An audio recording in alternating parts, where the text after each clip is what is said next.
நான் செய்யணும்னு ஆரம்பிச்சிட்ட பிறகு நம்முடைய ஃபோக்கஸ் எப்படி இருக்கணும்? 100%, 1000% வந்து ஆழமாக இருக்கணும். ஸோ அப்படி இருந்துச்சுன்னா நம்ம ஜெயிச்சிருவோம். சரிங்களா? 5 வருஷத்துக்கு முன்னாடி என்னுடைய சேலஞ்சஸ் என்னன்னா, என்னுடைய கார் டியூ கட்ட முடியல. ஹோண்டா அமேஸு 3 டியூ கட்ட முடியல. காரை வந்து எடுத்துக்கிறப்போ வந்துட்டாங்க. என் ஃப்ரெண்டு வந்து நாங்கள் மெக்கானிக்கல் இன்ஜினியர் எஸ்ஆர்எஃப் தான் படித்தோம். 3 செமஸ்டர் அப்போல்லாம் பணம், நான் இன்சூரன்ஸ் இண்டஸ்ட்ரியில் இருந்தேன். அப்போது படிக்கும்பொழுது என்கிட்ட பணம் எப்போவுமே வந்து பாக்கெட்டில் ஒரு 50,000 இல்லாமல் இருக்க மாட்டேன். ஸோ அந்த மாதிரி ஒரு டைமிங்கில் வந்து என் ஃப்ரெண்டு என்னுடைய கிளாஸ்மேட்டு, அவன் இன்றைக்கி பயமுறுத்தில் இருக்கான். ரொம்ப அவன் இல்லாமல் நான் இருக்க மாட்டேன், நான் இல்லாமல் அவன் இருக்க மாட்டேன். அந்த மாதிரி ஒரு நல்ல ஒரு நண்பன். சரி, படிப்பு வந்து செமஸ்டர் எழுத முடியாமல் அவன் வீட்டில் ஒரு பிரச்சனைனால போயிட்டான். அதுக்கப்புறம் 3 செமஸ்டர் வந்து நான் தான் பேமெண்ட் கட்டி படிக்க வச்சேன். இது பெருமைக்காக நான் சொல்லலை. அதுக்கப்புறம் எனக்கு ஒரு ஸ்ட்ரகிள் வரும்போது ஒரே ஒரு வாரத்தை தான் சொன்னேன், இந்த மாதிரி ரொம்ப பிரச்சனையாக இருக்குது, ஒரு சப்போர்ட் பண்ண முடியுமா? 5 லட்சம் ரூபா, நீங்கள் நம்பருக்கு இல்லையோ, கிட்டத்தட்ட அந்த ஏர்போர்ட் பக்கத்தில் உள்ள அவங்க அப்பா வந்து கப்பல் துறையில் ஒர்க் பண்ணாங்க. 5 lakhs எதுவுமே இல்லாமல் என்கிட்ட கொடுத்தான். ஆனால் கொடுத்தான், என்னுடைய சூழ்நிலை வந்து 3 வருஷமாக திருப்பி தர முடியாமல் போயிடுச்சு. இப்போ அந்த சுச்சுவேஷனில் அவன் கொடுத்தான், பட் அவங்க வீட்டில் இருக்கிறவங்க என்ன பண்ணாங்க? ஸோ முடியல. அதுக்கப்புறம் வீட்டாக எடுத்துட்டாங்க. என்னென்ன பண்ண முடியுமோ எல்லாமே பண்ணாங்க. இதில் எங்கள் தெரு ஃபுல்லாக வந்து தூங்கினாங்க. அவ்வளோ கஷ்டங்கள் வந்து படுத்துனாங்க. பட் அதுக்கப்புறம் அந்த 3 லட்சம் ரூபாய்க்கு 3 லட்ச ரூபா போட்டு 6 லட்ச ரூபா நான் கொடுத்துட்டேன். இதெல்லாம் எதுக்காக சொல்கிறேன்னா, ஒரு மனிதன் வாழும் பொழுது எல்லாமே, ஆனால் எழுந்து நம்ம வந்து தாழ்ந்துட்டோம்னா எந்த சுச்சுவேஷன்லையும் நம்மளை வந்து தாக்கும். அதனால் ஒரு தொழில் எடுத்துட்டோம்னா அந்த தொழிலை 100% ஃபோக்கஸ்டாக அந்த ஆட்டிடியூட்ஸ். நான் அன்னைக்கு எங்கள் அப்பாவே வந்து பார்த்தீங்கன்னா என்னை நம்பி ஒரு கிராமம், என் தம்பியுடைய கல்யாணத்துக்கு எல்லாருமே நகை போட்டுருக்காங்க. எங்கள் அம்மா 100 சவரம் வச்சுருக்காங்க. எனக்கு ஒரு மோந்திரம் கொடுமான்னு கேட்டால் கொடுக்கல. காரணம் என்னன்னா, இதே மாதிரி தான் நீ எதனா ஒன்று பண்ணுறேன்னு சொல்லிட்டு எல்லாத்தையும் ஒழிச்சிட்டேன், இதையும் ஒழிச்சிடப்பாருன்னு சொல்லிட்டு விட்டாங்க. இப்போ கிட்டத்தட்ட ஒரு வருமானத்தை என்ன பண்ணுறது, ஒரு சேவிங்ஸ் ஜிஆர்டியில் வந்து கட்டிட்டு வந்தேன். போன வாரம் வந்து அவங்களுக்கு ஒரு 5 சவரம் எடுத்து ஒரு நெக்லஸ் கொடுத்தேன். பயங்கர ஹாப்பி ஆகிட்டாங்க. அப்போது எதுக்காக இப்போ விஷயம் சொல்கிறேன்னா, தாயாக இருந்தாலும் யார் ஒருத்தர் நமக்கு வந்து கெடுதல் பண்ணுறாங்களோ, ஒரு பழமொழி இருக்குல்ல, இடாதவங்களுக்கு எட்டு காமிக்கணும்னு சொல்லிட்டு ஒரு பழமொழி. அந்த மாதிரி நம்ம வந்து நமக்கு கெடுதல் பண்ணாலும் நம்ம கூட இந்த பிஸ்னஸ் பண்ணுவோம், போயிட்டு வந்து பயங்கர எக்ஸைட்மெண்ட்டாக போய் பேசுவீங்க. ஆனால் உடனே நமக்கு நெகட்டிவ் பேசுவாங்க. இதெல்லாம் வேலைக்கு ஆகாது, இதெல்லாம் நடக்காது சொல்லுவாங்க. அழகாக வள்ளுவர் இன்னொரு குரல் சொல்லியிருக்கார், பண்பிலான் பெற்ற பெரு செல்வம் நண்பால் கலந்தேமையால் தெரிந்தற்று. அதனுடைய அர்த்தம் என்னன்னா, பாத்திரம் சரியில்லை என்றால் பால் எப்படி வீணாக போகின்றதோ, அதே மாதிரி நம்ம கிட்ட நல்ல எண்ணமும் நல்ல உள்ளமும் இல்லைன்னா மற்றவர்கள் சொல்வதை கேட்டு நம்ம என்ன ஆயிடுவோம்? வீணா போயிடுவோன்றதான் வள்ளுவர் அழகா ஒரு குரல் கொடுத்திருக்காரு. இதை எதுக்காக சொல்றேன்னா, இந்த ஒவ்வொரு குரலையும் ஒரு அர்த்தம் இருக்கு. நம்ம இவ்வளோ ஸ்பெண்ட் பண்ணி கிட்டத்தட்ட 1.5 மணி நேரம் நீங்கள் ஸ்பெண்ட் பண்ணி இந்த மீட்டிங் அட்டன் பண்ணுறீங்க. அட்டன் பண்ணிட்டு இதில் ஏதோ ஒரு மாற்றம் இருக்குன்ற ஒரு கான்ஃபிடென்ட்டோடு இருக்கீங்க. 100% இருக்கும். யார் வந்து ஃபோக்கஸ்டாக ஒரே இடத்துல ஒரே மாதிரி நம்முடைய பணியை செய்ய ஆரம்பிக்கிறோமோ அவங்களுக்கு நிச்சயமாக ஒரு பெரிய வெற்றி. இன்னைக்கு 5 வருஷத்துக்கு முன்னாடி என்னுடைய கார் டியூ கட்ட முடியாத பாண்டியன் கொரோனாவில் வந்து அவள் தான் முடிஞ்சு போச்சுன்னு சொன்ன ஒரு சுச்சுவேஷனில் எல்லாருமே என்ன பண்ணிட்டாங்க? தூக்கி போடும்பொழுது எனக்கு இந்த தொழில் தானே ஆச்சு, என்னை மேலே தூக்கி விட்டது. அப்படிப்பட்ட ஒரு புனிதமான தொழில் தான் இந்த பிஸ்னஸ். அதாவது எந்த பிஸ்னஸ் பண்ணாலுமே சார் ஜெயிக்கலாம் சார். ஆனால் நம்ம எண்ணம் எப்படி இருக்கணும்? தூய்மையாக இருக்கணும், ஆனஸ்டாக இருக்கணும். நான் வந்து ஜெயிப்பேன், கடவுள் எனக்கு ஒரு வாய்ப்பை கொடுத்துருக்காருன்னா அந்த வாய்ப்பில் என்னால் முன்னேற முடியுன்ற ஒரு உணர்வு இருக்கணும். இப்போ மீட்டிங் கூப்பிட்றாங்கன்னு சொல்லிட்டு வந்து பார்த்துட்டு போயிட்டீங்கன்னா ஜெயிக்க முடியாது. அதனால் வந்து இந்த வேலையை தொடர்ந்து எந்த ஒரு பிஸ்னஸ் பண்ணுறதுக்கு ஒரு ஃபார்முலா இருக்குது சார். ஒரு 5 ஃபார்முலாவை நீங்கள் ரெகுலராக அப்ளை பண்ணீங்கன்னா நீங்கள் ஜெயிச்சுருவீங்க. நம்பர் 1 வந்து நமக்குள்ள ஒரு நல்ல ஒரு மனப்பான்மை இருக்கணும். ஸோ 2வது, நமக்கும் வாடிக்கையாளருக்கும் நமக்கும் நம்முடைய பிஸ்னஸ் பார்ட்னர்ஸுக்கும் இந்த வாய்ப்பு கொடுத்தவங்களுக்கு நல்ல உறவை மேம்படுத்திக்கணும். 3வது, தொடர் முயற்சி பண்ணணும். ஏதோ ஸ்டார்ட் பண்ணிட்டு விட்டுக்கூடாது. ஒருத்தர் என்ன பண்ணாரா, தண்ணி வேணும்னு ஆசைப்பட்டு ஒரு அடி தோண்டினாரு, தண்ணி வரல. இதே மாதிரி இந்த ஹால் ஃபுல்லாக ஒரு அடி தோண்டி பார்த்துருக்காரு. ஒருத்தர் அந்த பக்கம் வரும்போது ஒரே தாகமாக இருக்குங்க, தண்ணி தோணுனா அந்த இடத்துல எதுவுமே வரலன்னு சொல்லிட்டு ரொம்ப வெக்ஸாகி உட்காந்துட்டாரு. அவரு அடுத்தது அந்த ஒரே ஒரு பள்ளத்தில் மட்டும் இன்னும் ஒரு 2 அடி தோண்டினாரு, தண்ணி சூப்பராக வந்துச்சு. அந்த மாதிரி இன்னைக்கு இங்கே ஒரு பிஓஎம், நாளைக்கு இன்னொரு கம்பெனியில் ஒரு பிஓஎம், நாளைக்கு இன்னொரு கம்பெனியில் ஒரு பிஓஎம் போனீங்கன்னா 100% ஆகாது, சக்ஸஸ் பண்ண முடியாது. ஃபோக்கஸ் எதில் பண்ணாலுமே ஃபோக்கஸ் ஆழமாக பண்ணால் மட்டும்தான் நம்மளால ஜெயிக்க முடியும். இன்னைக்கு ஒரு 5 வருஷத்துக்கு முன்னாடி இவ்வளோ சேலஞ்ச் இருந்த என்னால் இன்னைக்கு ஒரு 3 காரு, ஒரு 100 சவரம், ஒரு 2 மொபைலு, கிட்டத்தட்ட ஒரு 10 சொத்து. எனக்குன்னு எங்கள் அப்பா எங்கள் தாத்தா சம்பாதிச்சு சொத்தை வச்சிருக்காரு. எனக்குன்னு ஒரு 10 சொத்தை இன்னைக்கு வாங்கியிருக்கேன்னா முழுக்க இந்த தொழில் வாய்ப்பு தான். இந்த தொழிலை யார் உண்மையாக நேசிக்கிறீங்களோ, யார் இந்த தொழிலை நம்புறீங்களோ அவங்களுக்கு பிரபஞ்சனை பண்ணணும். 100% நீங்கள் ஒரு சில விஷயங்கள் இருக்கு, நிறைய இன்னைக்கு வெளியில நிறைய நெகட்டிவ்ஸ் தான் இருக்கும், நிறைய சேலஞ்சஸ் தான் இருக்கும். ஏதோ ஆட்டை மேய்ச்சமா கோலை போட டைலாக்காக பேசுவாங்க. எங்கள் அப்பாவை பேசினாரு, ஆட்டை மேய்ச்சமா கோலை கூட்டமானு இல்லாமல் ஏதோ போயிட்டு வீடாக போயிட்டு இடம் வாங்கி இன்சூரன்ஸ் பண்ணாருன்னு ஏகப்பட்ட சேலஞ்சஸ். என்ன மாதிரி அவமானம் அசிங்கப்பட்டவங்க யாருமே இருக்க மாட்டேங்க. இந்த 2024 முடியும் போது ஒரு 12வது மாதத்துல ஒரு பெரிய மீட்டிங் நம்ம ஒரு கான்ஃபரன்ஸ் மீட்டிங் வைக்க போகிறோம். அதில் கிட்டத்தட்ட ஒரு ½ டே நான் பேச போகிறேன். என்னுடைய ஹிஸ்ட்ரி, நான் எப்படிப்பட்ட சேலஞ்சஸ் எல்லாம் பார்த்துட்டு வந்தேன், எவ்வளோ அவமானங்கள் பட்டிருக்கேன், எவ்வளோ துன்பங்கள் பட்டிருக்கேன். இது கூட நான் பெருமைக்காக போடல, என்ன மாதிரி யாரோ ஒருத்தர் கஷ்டத்தில், யாரோ ஒருத்தர் ஒரு ஆதங்கத்தில், ஏதோ ஒரு ஃபீலிங்கில் இந்த மீட்டிங்கில் யாரோ ஒருத்தர் உட்கார்ந்துருந்தா என்னுடைய வார்த்தையை கேட்டு அவர் மாறினார்னா இதை விட சந்தோஷம் என்னுடைய குடும்பமே என்ன தூக்கி போட்டது. இன்னைக்கு அந்த குடும்பத்துக்கு முன்னாடி நான் ஜெயிச்சுக்கான். இந்த மாதிரி ஒரு வைராக்கியம் தான் நமக்கு வரணும், சரிங்களா? வைராக்கியம் எப்படி வரணும்னா, ஐயோ இன்னைக்கு இது கிடைக்கல நான் சூசைட் பண்ணிடுன்னு போகிறது வைராக்கியம் கிடையாது. இது கிடைக்கலையா, இதை அடைஞ்சிட்டு காமிக்கிறேன்ற ஒரு வைராக்கியம் தான் நம்மளுக்கு முன்னேற்றம். அந்த மாதிரி ஒரு ஆட்டிடியூட்ஸ் நமக்கு வந்துச்சுன்னா 100% நீங்கள் ஜெயிச்சிருவீங்க.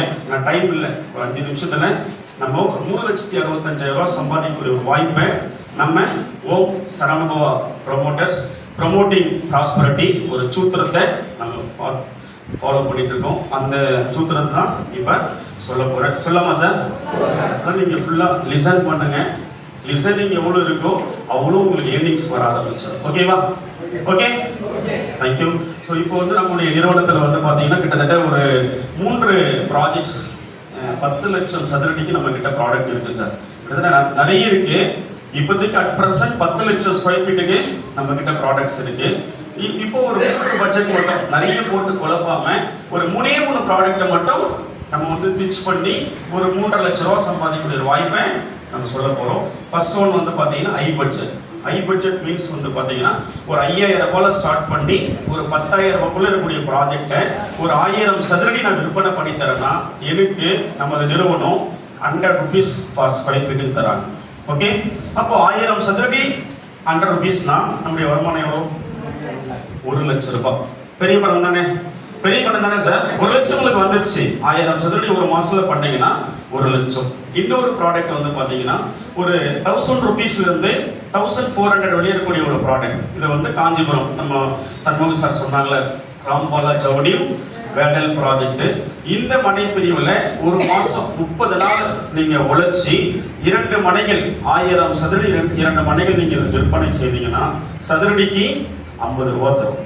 அப்போ 2000 சதுரடி 50,000 எவ்வளவு சார் ஆச்சு? 1 லட்சம். பிளஸ் இது ஒரு 1 லட்சம், இது ஒரு 1 லட்சம். இது இல்லாம இன்னைக்கு திண்டிவனம் சென்னையுடைய என்ட்ரன்ஸ் இதுக்கப்புறம் எங்க வரப்போகுது? திண்டிவனத்தில் வரப்போகுது.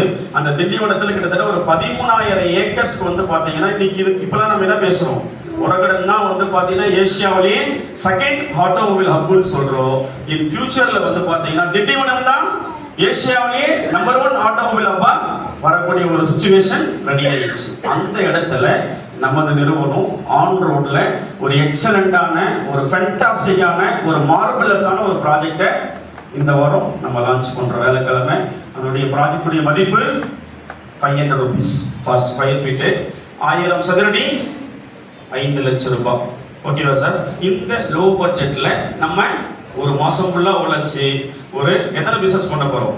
5 பிஸ்னஸ் பண்ண போகிறோம். ஒரே ஒரு பிஸ்னஸுக்கு 5 லட்சம் ரூபாய்க்கு 5% நம்ம தரோம், 25,000. அப்போ 5 × 25,000 1.25 லட்சம் ரூபாய். டோட்டலாக எவ்வளோ வருது? டோட்டலாக எவ்வளோ சார் வருது? 3,25,000. இன்னைக்கு எத்தனை பேர் சார் புதுசாக இந்த மீட்டிங் வந்திருக்கீங்க? ஏன்னா நான் சொல்கிற மெசேஜ் ஓகே அரௌண்ட் ஒரு 15 பேர் வந்திருக்கீங்க. நிச்சயமா என்ன ஆகும் சார்? 100% மாறும் சார். எனக்கு மாறி இருக்கு சார். சரிங்களா? நம்பிக்கையோடு என்ன பண்ணுங்க? நம்பிக்கை என்னும் நார் நம் மனதில் இருந்தால் உதிர்கின்ற பூக்களும் நம் கழுத்தில் மாலையாக ஒட்டி கொள்ளுமா. அந்த மாதிரி நம்பிக்கையோட ஒரு வேலையை நீங்க சொன்னீங்கன்னா நிச்சயமா உங்களுக்கு வெற்றி வந்துடும். அப்போ ஒரு டோட்டலா எத்தனை பிளாட் நம்ம முடிச்சிருக்கோம் ஒரு மாசத்துல? 30 டேஸ் வேலை பார்த்து எத்தனை பிளாட் முடிச்சிருக்கோம்? 8 மனைகள் நீங்க விற்பனை பண்ணதுனால கம்பெனி 3.25 லட்சம் ரூபாய் என்ன இருக்கு வருமானம் கொடுத்துருக்கு. இது இல்லாம ஒரு 5,000 rupees நீங்க 5 லட்சம் ரூபாய் பொருளுக்கு 50,000 அட்வான்ஸ் வாங்கி கொடுத்ததுமே 5,000 rupees ஸ்பாட் இன்சென்டிவ். அப்போ 5 பிளாட் இன்ட்டு 5,000 25,000. ஓகே, இது இல்லாம 2 பிளாட் இன்ட்டு 5,000 மீடியம் பட்ஜெட்ல 10,000. 25 + 10 35. ஹை பட்ஜெட்ல ஒரு பிளாட் பண்றீங்க, டோட்டலா 40 lakhs. அப்போ ஒரு மாதம் நீங்க உங்களுடைய உழைப்பையும் நேரத்தையும் முழுமையா நீங்க ஃபோக்கஸ்டா செலுத்தீங்கன்னா உங்களுடைய வருமானம் எவ்வளோ? 3,65,000 ரூபாய் எளிமையா சம்பாதிக்கக்கூடிய ஒரு வாய்ப்பை நமது நிறுவனம் ஒவ்வொரு வாரமும் இங்க செவ்வாய்க்கிழமை இந்த நிகழ்ச்சி நாங்கள் நடத்தி தரோம். இது நல்ல விஷயமா சார்? இந்த நல்ல விஷயத்துக்காக நீங்க என்ன பண்ணுங்க? கம்பெனியோடைய மிஷன் என்னன்னா 2030 வரக்கூடிய 5 ஆண்டுகளில் நம்ம ஓம் சரவணபவா ப்ரமோட்டர்ஸ் ப்ரமோட்டிங் ப்ராஸ்பரிட்டி 1 லட்சம் கோடீஸ்வரர்களை உருவாக்க வேண்டும் என்பதுதான் முழுமையான நோக்கம். இதை நீங்க பயன்படுத்தி நோக்கம் ஓராண்டா இருந்தால் மரங்களை வளர்க்க சொல்லுவாங்க, நோக்கம் 10 ஆண்டுகளாக இருந்தால் பூக்களை பயிரிட சொல்லுவாங்க. உங்களுடைய நோக்கம் வாழ்நாள் முழுவதும் இருக்குன்னா மனித குலத்தை சரியா நீங்க பயிரிட்டீங்கன்னா வாழ்நாள் முழுவதும் உங்களுக்கு வருமானம் வரும் என்று சொல்லி நல்ல வாய்ப்புக்கு நன்றி கூறி விடைபெறுகிறேன். நன்றி, வணக்கம். அடுத்தது வந்து நம்ம managing partner mister Venkatesh sir அணியில் இருக்கக்கூடிய ஒரு top leaders mister BH Karthik sir அவர்கள் இந்த நிகழ்ச்சியுடைய நன்றி உரையை கூறுவதற்காக வராங்க. Welcome mister Karthik sir.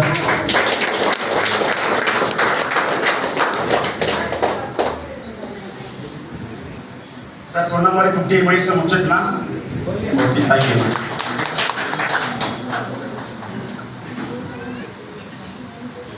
எல்லாருக்கும் குட் ஈவினிங். ஆக்சுவலாக இப்போ புதுசாக வந்தவங்களுக்கு ஒரு குட் நியூஸ் சொல்கிறேன். உங்களுக்கு இது வந்து பார்த்தீங்கன்னா ஒரு லக்கி சான்ஸ் தான் சொல்லுவேன். ஏன்னா உங்களை மாதிரி ஒரு கட்டத்தில் ஏதோ ஒரு பிஸ்னஸ் ஏதோ சம்பாதிக்கணும்னு சொல்லிட்டு ரெகுலராக வேலைக்கு போயிட்டு சுத்தம்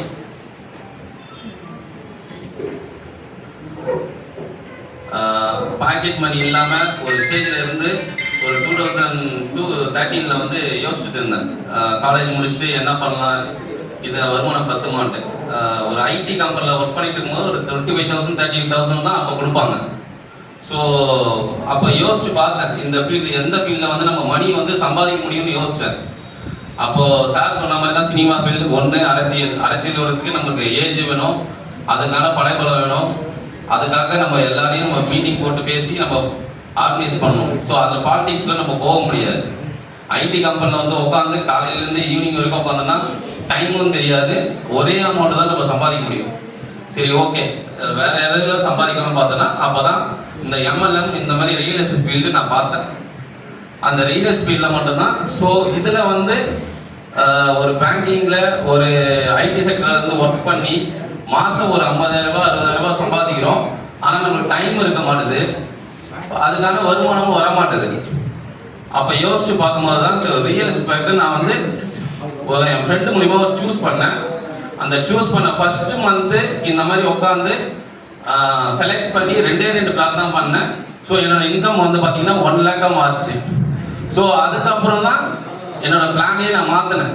பார்ட் டைமு நம்ம இதுக்காக ஒர்க் பண்ணுறோம், அதுக்கான எஃபெக்ட் நம்ம செய்கிறோம். ஸோ அந்த 6 மந்த்துக்கு அப்புறம் நான் எஃபெக்ட் மாற்றணும்னா என்னோட வருமானம் பார்த்தீங்கன்னா 10 lakhs கிட்ட வந்துச்சு. ஸோ எனக்கு ஒரு பெரிய சேஞ்சஸ் கொடுத்தவொன்னே ரியல் எஸ்டேட் தொழில் அப்போ என்ன பண்ணுறேன், ஜெர்னி பண்ண ஸ்டார்ட் பண்ணிட்டேன். ஸோ இதுதான் நம்மளோட டார்கெட்டு. நம்ம எல்லாத்துக்கும் போயிட்டு யாருக்கும் வேலை செஞ்சு கொடுக்குறோம், எதுக்காக வேலை செஞ்சு கொடுக்குறோம், எப்போ வரோம், எப்போ போகிறோம், எதுக்காக நம்ம வேலை செய்கிறோம்னு எனக்கே ஒரு புரியாமல் இருந்தது.